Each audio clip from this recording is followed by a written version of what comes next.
There is a hidden, invisible reason why you self-sabotage. On the conscious level, you think that you want your goals. You actually wish to achieve them. But something inside you keeps pulling you back. It's like there is an internal battle that is happening within you where one part of you wants success, abundance, fulfillment, and freedom, and another part wants comfort, wants to be where it is, and it holds you back, pulls you down, and operates from fear and scarcity. Now, the reason for this is not that you are broken or weak, but the reason is what we call internal fragmentation. You think you are one person, but that is not true. Your mind, or what Vedanta calls the Antakarana, has 4 separate parts. And in most cases, each of these parts, the different aspects of your being, has their own agenda, and they are pulling your energy in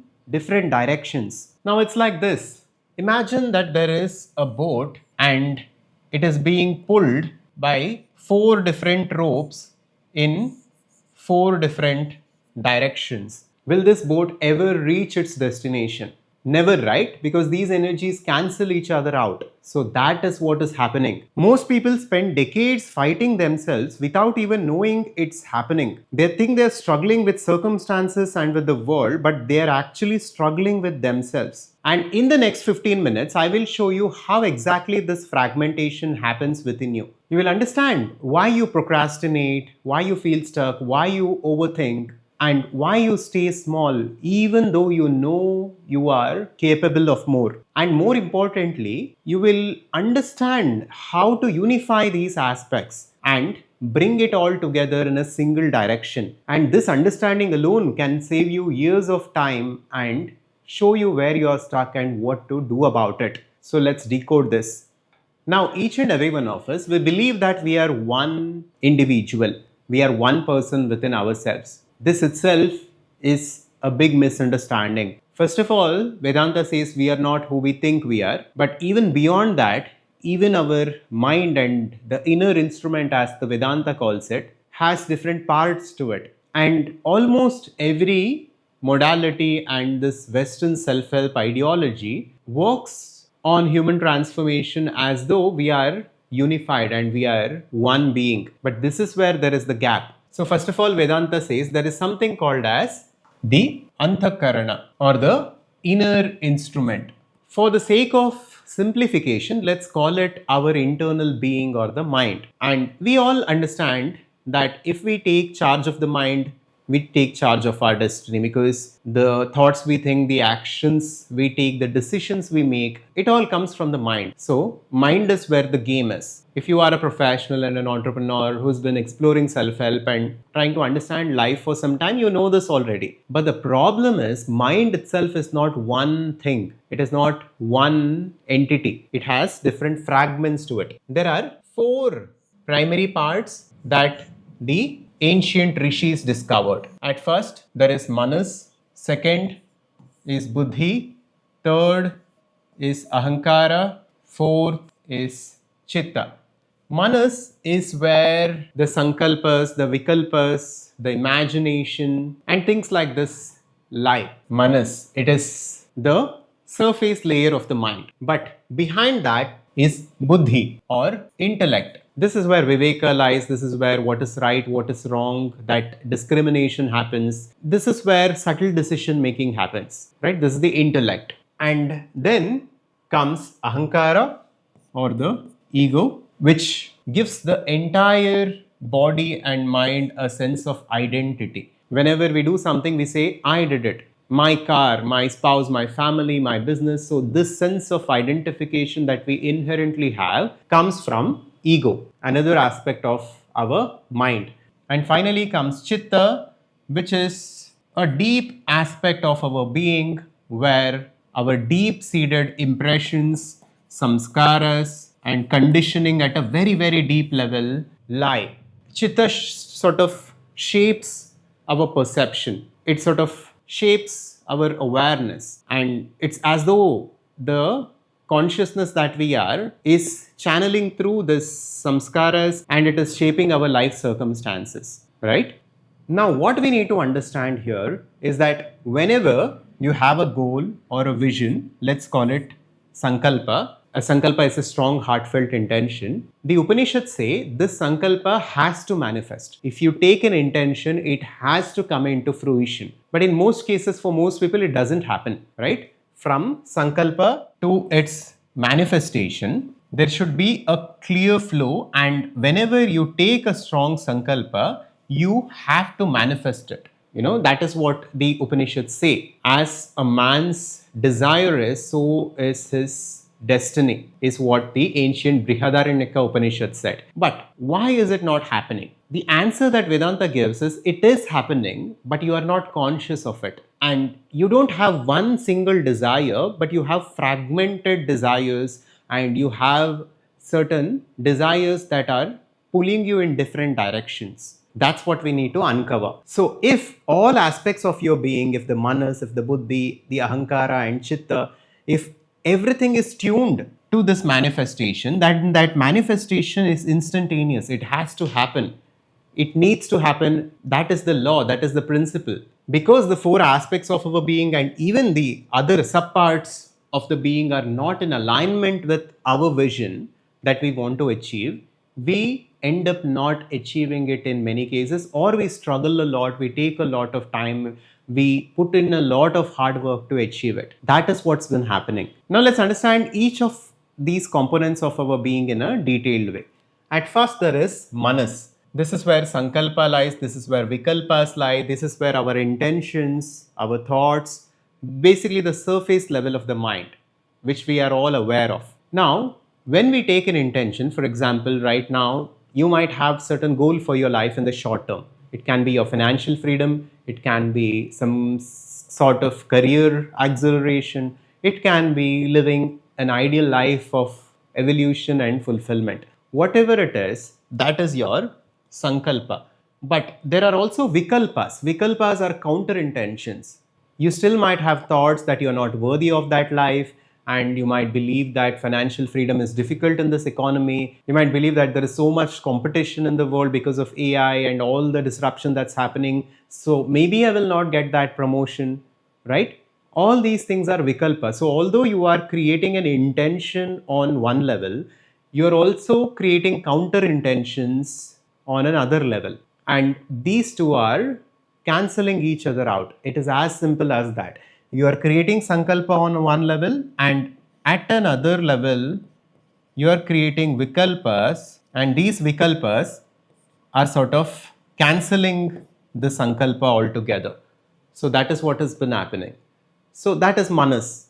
Within manas, this is happening. But now imagine the other aspects of your being. Then there is the buddhi or the intellect. It's very important for us to intellectually be clear on why we want to achieve something. Most people are not clear on the why of their goals or their visions. If you want something from life, be very, very clear on why you want it. Then the deeper aspects of your being will be aligned with your vision. If it is just a superficial goal, right? Because society conditioned it in your programming, then the why is not strong, because your intellect is a higher faculty. It might know that it is not good for you. Now, let's say a child wants something, a child wants all the chocolates in the world.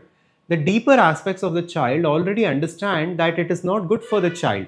So they are not in agreement. Just because the conscious mind is wanting it, it doesn't mean every aspect of the child is wanting the same thing.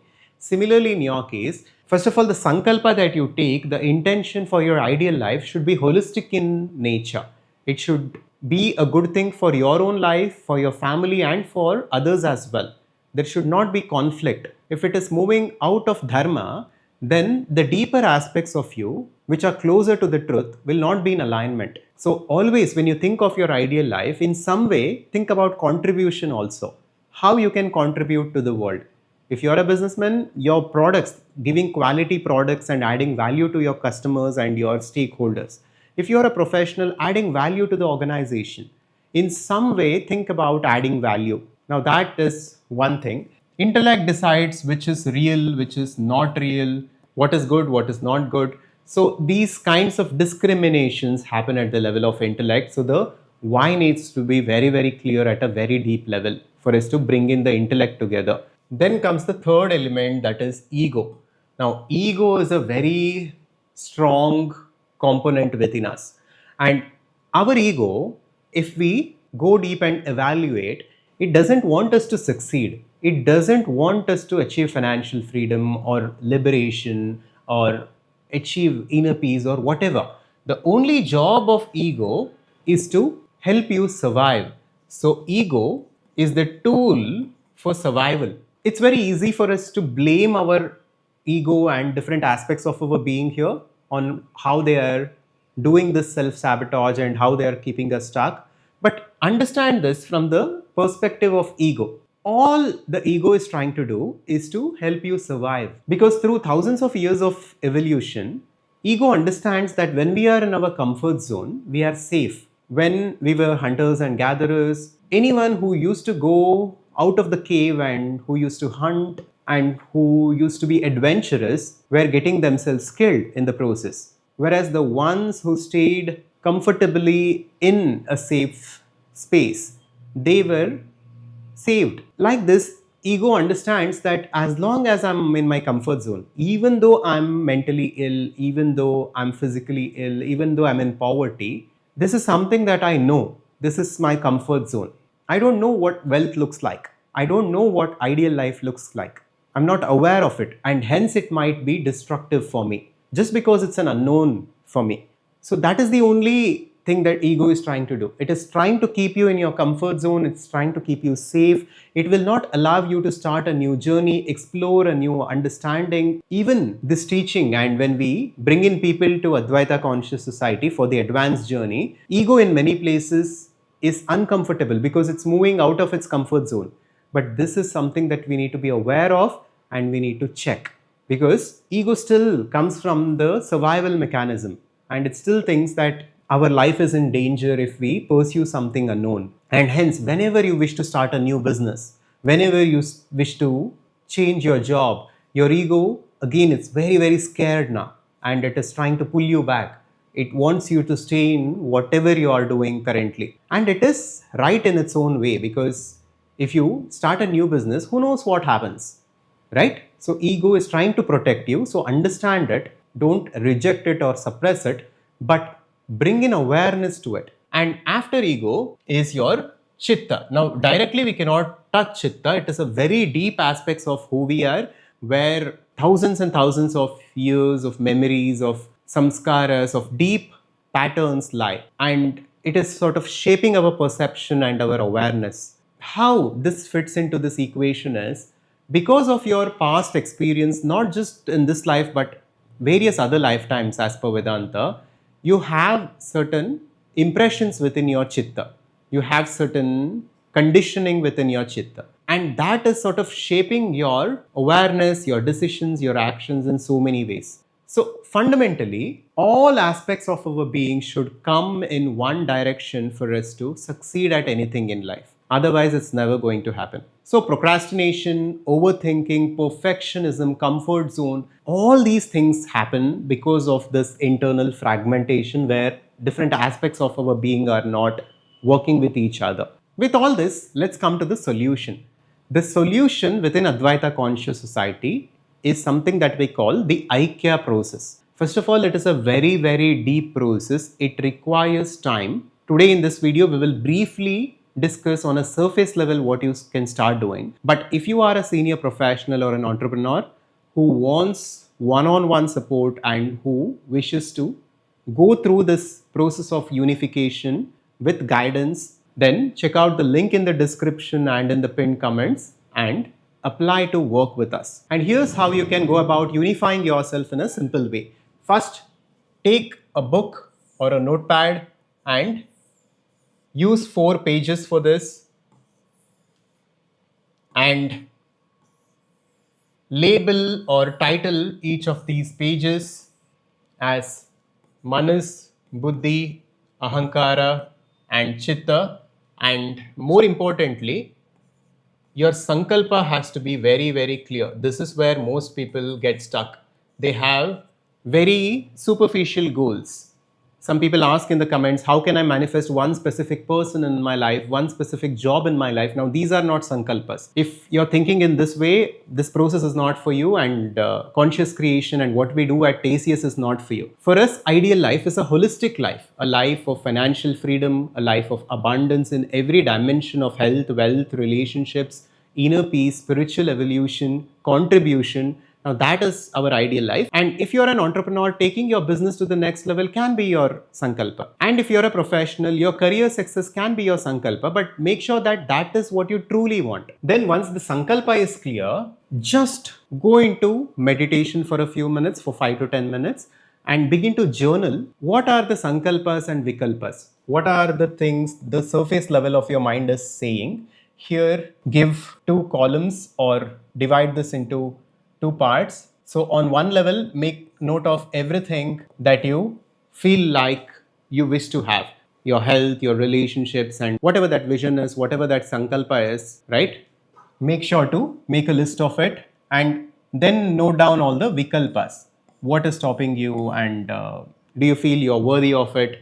If you feel you're not worthy of it, if you feel the market is bad, and all these are vikalpas, the counter intentions. Then buddhi, from the perspective of the intellect, see, answer why, why you actually want it. What are the deeper reasons why you want it beyond your conditioning, and why the sankalpa is truly important for you and it is aligned for you. So make a note of that. Then think from the perspective of ego that wants to keep you in your comfort zone, and write down what the ego is telling you. Your ego might be saying it's not safe, you have tried this before and you had failed, and what will society say, what will your parents say, whatever comes to the ego from that perspective, from the place of identification, from the place of survival mechanism, make a note of it. Then comes chitta. This is little difficult. In the advanced process we go here, but think about your deep samskaras, your deep impressions. If you can find out certain samskaras that exist at a deep level, basically how you operate at a very subtle level, make a note of it. Then you just have to bring in awareness. You just have to begin to meditate and contemplate and go deep and bring different aspects of your being together by speaking to them. First of all, identification itself is a very big thing. Most people don't even do this. Now you have clarity on what you need to do. You need to unify. Now what you need to remember is each of these aspects of our being actually want the same thing. They are all seeking ananda or fulfillment. Ahankara, ego, although it is trying to self-sabotage, even that wants fulfillment. It wants happiness. It just wants you to be safe, and it believes that being safe is happiness. But Manas has vision. It has different dreams, and it thinks that dreams will give you happiness. So every aspect of you is seeking happiness. It's just that you need to bring in awareness and help them understand that this is what you would like to do with your life, right? So like this, every day at the end of the day, take an audit of yourself and see which aspects of you are active and how they are pulling you in different directions, and sit in meditation, bring in awareness and speak to different aspects of you internally and bring them together. This is the only way to accelerate towards your ideal life. And when you truly do this, what happens is truly powerful. We see tremendous results with this. When somebody starts this, right, the energy leakage will stop and different aspects of us pulling in different directions will stop, and we seamlessly move towards our goal.